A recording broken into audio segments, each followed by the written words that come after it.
bimworoheye. So iyo niyo nimero ushaka wumva ufite umutima ushobora gufasha Samusure, iyo ni nimero ushobora gucaho niba ushaka kohereza kuri momo yo mu Rwanda, ni nimero ya WhatsApp, ikaba na momo ya Mozambique ku ba diaspora, byose ni kimwe akakohereza uturuka ku muri. Njye nasavera abikomeje ubundi wagiye warahunze unugutembera kuko ni imyenda. Mu by'ukuri ntaho bitanaye no guhunga, ariko uko guhunga nagiye mpunza amadeni, nta banga rikirimo. Amadeni nahunze, hari igihe umuntu ageranirwa akabona umuti nta wundi, kuko umubona ari mfite amadeni, hari uwari ugiye kundega namaze kumenya amakuru ko ari bundege, ndahunga kuko n'ubundi atari we wenyine nari mfite ideni. navuga ni uyu nandega n'abandi barahita bandega zasaziramo. ati icyemezo kabisa abantu banyumve si icy'ububwa, niko ngiye nzumva. Ese birashoboka ko umuntu yakundwa n'igihugu cyose ariko yasubiza amaso inyuma akabona ko nta n'ijana afite mu mufuka? Ese birashoboka ko cyamara gishobora gusetsa abantu no kubatera akanyamuneza, nyamara imbere mu mutima wacyo hakaba harimo amarira, agahinda n'ibitekerezo byo kwiyambura ubuzima? Uyu munsi ntabwo tugiye kurebera nk'umuntu usanzwe, tugiye gucukumbura ubuzima bwa Kalisa Ernest, umugabo benshi twamenye nka Samusure cyangwa se Rwanda na Makuta. Ni umugabo wavuye mu buzima bugoye cyane, kuva mu cyondo cya Bugarama Rusizi ukagira i Kigali mu buzima bw'ubushabitsi. Yizeraga cyane mu mahirwe, nyuma akazamuka akagera mu gasongero k'ubwamamare mu Rwanda, ariko nyuma yaho ubuzima bwe bwaje guhinduka, ahura n'ibibazo by'amadeni ndetse n'inkiko, kugeza ubwo yahungiye mu mahanga mu ibanga rikomeye cyane. Nyuma yaje kugaruka mu Rwanda muri Gashyantare uyu mwaka. Kuri ubu ngubu amakuru ari kuvugwa cyane nayerekeranye n'urukundo rwe n'umukobwa mwiza uzwi nka Nyamwiza. Nyuma y'ikiganiro yakoze bari kumwe kuri Isimbi TV, ndakeka nawe wakibonye. Ariko se Nyamwiza niwe mukunzi wa Samusure yavuze ko azakorana nawe ubukwe mu mpera z'uyu mwaka, cyangwa ni uburyo bwo gukura amaso y'abafana no kwishakira views nk'uko bamwe babikeka? Njyewe ni Sam Double Kiki, muri iki kiganiro cyihariye tugiye gucukumbura byinshi ku buzima bwa Samusure, ubucuruzi n'ubushabitsi bwe muri sinema nyarwanda, ibyamubayeho mu buzima, gutoroka igihugu, ibibazo by'inkiko ndetse mu muryango we. Niba ukunda ibiganiro bicukumbuye bishingiye ku makuru y'ubwiru kandi bigamije kugaragaza ukuri uko kuri rwose nta kubeshya, ko subscribe usangiza abandi iyi video kandi ukurikire iki kiganiro biza ku musozo, ntugire kuri subscribe rwose. Samusure se iyo umubonye ubona iki? Nkuko nabandi bamubona muri social media nabo bafite icyo babona. Aramubonamo ubu MC, aramubonamo ubu papa, aramubonamo ko umusore mwiza, aramubonamo umuntu wayobora imisango ya bintu bikagenda neza. Wowe iyo umubonye ubona iki? Ariko hari n'abatekereza ibindi. Mubonamo icyo nabuze. Usari ikindira reka da, dore umugore dore umugabo, Amaso ntaguhase.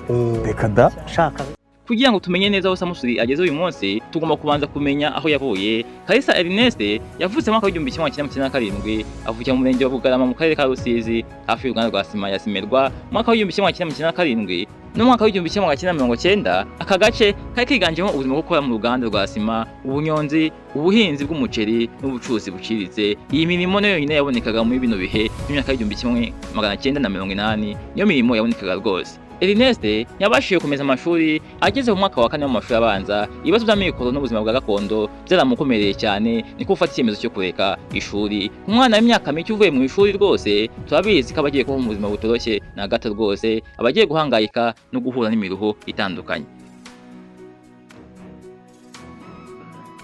Guhera mu mwaka w'1997 kugeza 2004, Ernest yakoze imirimo yose ishoboka nk'umuhungu wo mu cyaro wakuye amaboko mu mufuka agakora imirimo yose iciriritse, ariko ishobora gutanga amafaranga yamubeshaho yarayikoze rwose. Yabaye umunyonzi, yagendaga anyonga igare asunika imizigo y'abagenzi mu mihanda ya Bugarama. Yabaye umwogoshi, yogosha abaturage mu tuzi duto two kogosheramo tw'icyo gihe. Kubera ko yari afite amagambo n'impano yo kwinjirira abantu agahuza nabo, yaje kubona akazi ko gukora mu kabari no kotsa inyama, ibizwi nka mucoma, ndetse n'ikiyedi nacyo yaragikoze. Hari n'igihe yigeze gukora akazi ko gucunga inyoni mu gishanga cy'umuceri cya Bugarama kugira ngo inyoni zitamara umusaruro w'abahinzi. Ariko nubwo Ernest yacungaga inyoni cyangwa se kogosha abantu, umutwe we harimo ikintu kimwe gusa, ariti cyangwa se ubuhanzi. Igihe yagiraga icyifuzo cyo kwiga gucuranga gitari, uwo yayisabaga akamusaba kumwigisha, ntabwo yayimuhaga kubera ko atamugiriraga icyizere. Ernest ntiyacitse intege, yafashe igikombe cy'amata ya Nido agifatanya n'ibiti n'insinga, yikorera gitari ye ku giti cye. Ngaho aho impano yo guhanga yatangiriye, iyi gitari y'igikombe cya Nido niyo yabaye imbarutso y'indoto ze zose. Amaherezo Ernest yaje kubona ko i Rusizi ubuzima butemo kugenda nkuko abishaka, butemo kumugendekera nkuko abyifuza, maze afata icyemezo cyo kwerekeza i Kigali. Ariko ikibabaje nuko nta tike yari afite, yafashe icyemezo cyo kubeshya umushoferi w'ikamyo bari baziranye aho mu gasantere, amubeshya amubwira ko i Kigali hari umuntu mboneye akazi, bityo amuhara ifuti yo kumugeza i Kigali ku buntu. Umunsi wa mbere Ernest agera i Kigali ntabwo yari afite aho yerekeza, nta n'uwo bari baziranye ubi Kigali, nta famiye yiwe yahabaga, yewe nta n'inshuti ye. Ubwo amahirwe yaraye mu nzu y'umugore nyangamugayo mugiriye impuhwe akamucumbikira. Nyuma yaho Ernest yabonye akazi ko kumuzamu muri kaminuza ya Urika Université Libre de Kigali, ku manywa yabaga akora ibijyanye n'umuco, nijoro agakora izamu, ndetse yaje no gutangiza itorero ry'umuco mu banyeshuri ba Urika, ari nako abafasha mu kwiga kuvuga amazina y'inka n'imivugo. Aha rero niho impano yo kuvuga amazina y'inka no kumusangiza amagambo MC mu bukwe no gukina kinamico yafashe indi ntera. Nibwo yatangiye kumva impano imuzamukamo cyane, nibwo yatangiye kugira ishyaka byo kuba umusangiza w'amagambo no kuvuga amazina y'inka no gukina ikinamico n'amafilimi nyine. Mu myaka ya za 2000 sinema y'u Rwanda itangiye gukura, Kalisa Ernest yaje kubona ikiraka muri filimi yitwa Samusure n'indi yitwa Zirara. Izina Samusure ryamuhamye kubera uburyo yakinnyemo ari umugabo w'umunyarwenya uzi kubeshya mu buryo busekeje kandi ushaka kubaho mu buzima bworoshye cyane. Ibyo ngibyo byatumye abantu bamukunda, baramumenya kandi baramwishimira. Ubwamamare bwaje gukwira mu gihugu cyose ubwo yakinaga nka Rulinda muri filimi y'uruhererekane Seburikoko yanywaga kuri televiziyo y'u Rwanda. Rulinda yari umugabo w'umunyamashyari, umunyarwenya uzi guhangana na Seburikoko n'iteka Garatiyani, ariko bose bagashimisha abanyarwanda bakabakunda. Gusa hari ikintu abantu benshi batazi, Samusure niwe muntu wa mbere winjije kandi afungura imiryango n'iteka Garatiyani uzwi nka Papa Sava mu mwuga wa sinema hagana mu mwaka wa 2006 na 2007. Ibi twereka ko uyu mugabo atari umunyempano gusa, ahubwo ari umuntu uzi gushyikirana n'abandi bafite impano, akabafasha kuzamuka kandi agatuma bagera kure kandi akabifuriza ibyiza rwose.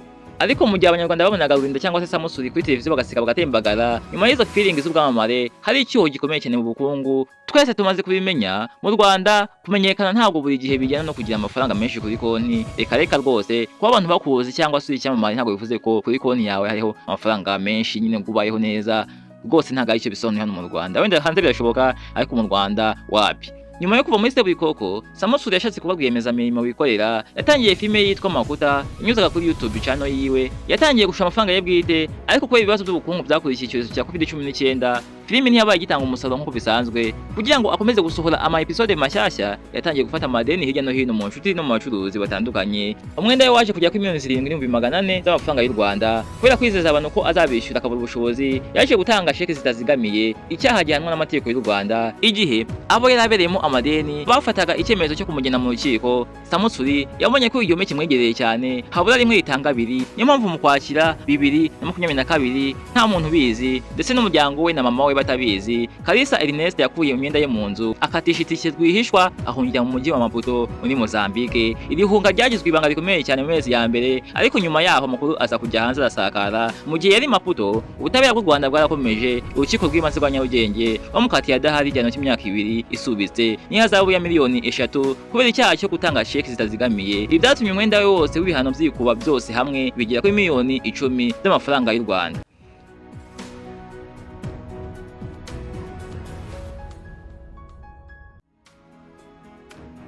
Ariko si ubuzima bwari bworoshye muri Mozambique, oya rwose. Samusure ubwe yaje guhishura ko yabayeho nko mu gihome cy'ideni, akora akazi k'ubusangiza bw'amagambo MC mu birori by'abanyarwanda bahatuye, ariko buri joro agasinzira afite ubwoba ko umunsi umwe azafatwa akagaruka mu Rwanda mu mapingu, agaseba kandi azwi nk'icyamamare. Avuga ko agahinda n'agahinda byashinguye umutima we cyane kugeza ubwo yatekereje no kwiyahura. Rwose avuga ko bitari byoroshye muri Mozambique.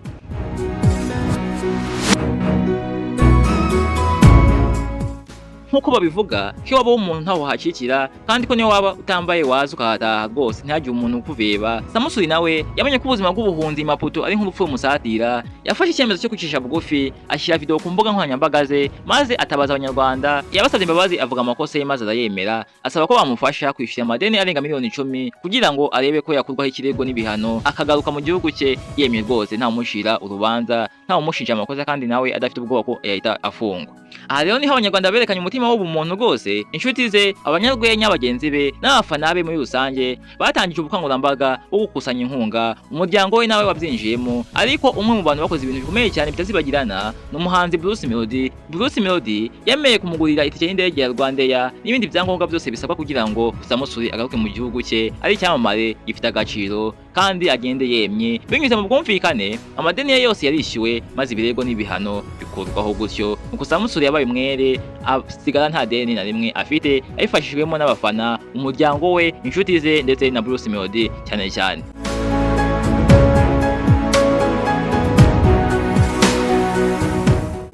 Itariki 12 Gashyantare 2026 cyari ikirere cy'ibyishimo n'amayira i Kanombe. Kalisa Ernest yageze mu Rwanda yakiriwe n'umuryango we inshuti ze abakinnyi b'amafilimi hamwe na nyina w'umubyara. Amayira y'ibyishimo yaguye ku maso ye yubama hasi ashimira Imana n'abanyarwanda agira ati nta kiruti wabaho umuntu uyu wari umunsi w'amateka tugaragariza ko u Rwanda ari igihugu kibabarira kandi gifata mu mugongo abaguye.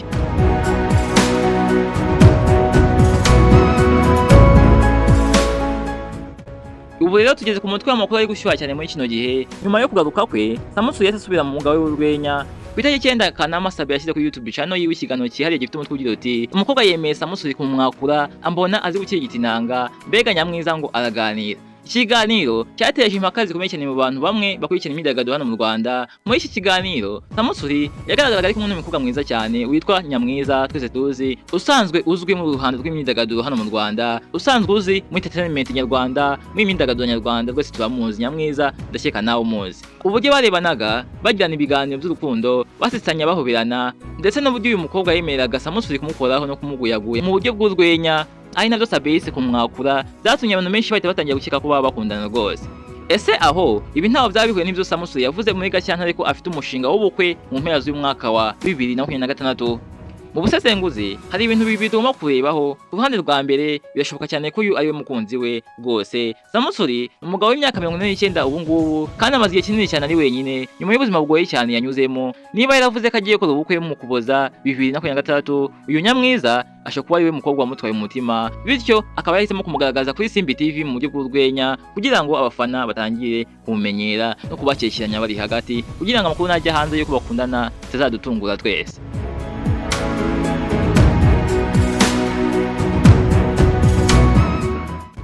Ku ruhande rwa kabiri birashoboka ko hari ikiganiro cy'urwenya cyo gushaka views bisanzwe. Samusure ni umuhanga muri sinema nyarwanda azi ko ibiganiro by'urukundo imitoma no gushotorana hagati y'umugabo n'umugore bikura abantu cyane kuri YouTube. Uhuza imbaraga na Nyamwiza umukobwa uzi amabanga y'urukundo umushinga mwiza cyane rwose wakura abafana benshi kandi ukamufasha kongera kwinjira mu mitwe y'abafana ndetse no kongera kwinjiza amafaranga muri sinema ye isa nkaho yasinziriye rwose.